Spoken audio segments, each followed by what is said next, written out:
ഞങ്ങളുടെ വ്ളോഗാണ്. എന്താ പറയണ്ട? ഞങ്ങള് ഒന്നും പറയണ്ട. ഞാൻ പറഞ്ഞു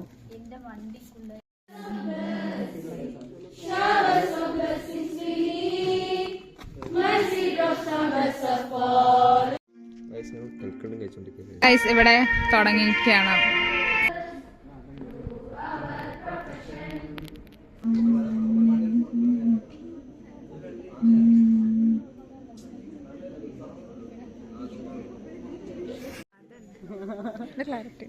ഹലോ ക്ലാസ് ലീഡറോ?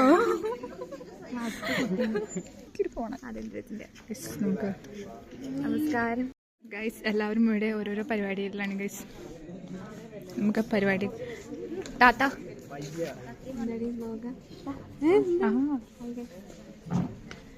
നീ മൈൻഡ് ചെയ്യണ്ട ഗൈസ്. ഇവിടെ രണ്ടുപേരുണ്ട്. ഭയങ്കര മുടിയൊക്കെ വെട്ടി സെറ്റാക്കി. എന്താണ് ഇവിടെ ചെയ്യുന്നത്? ഞങ്ങളിവിടെ നാളത്തെ പരിപാടിക്കുള്ള പ്രിപ്പറേഷന് വേണ്ടിട്ട് പ്രയർ സോങ്ങിനാണുള്ളത്. ഓത്ത് ടേക്കിംഗ് സെറമണിയാണ് നമുക്ക് നടക്കുന്നത്. അപ്പൊ മുമ്പ് ഇവിടെ പ്രയർ സോങ്ങിന് സെറ്റായിട്ടിരിപ്പുണ്ട്. റെഡിയല്ലേ?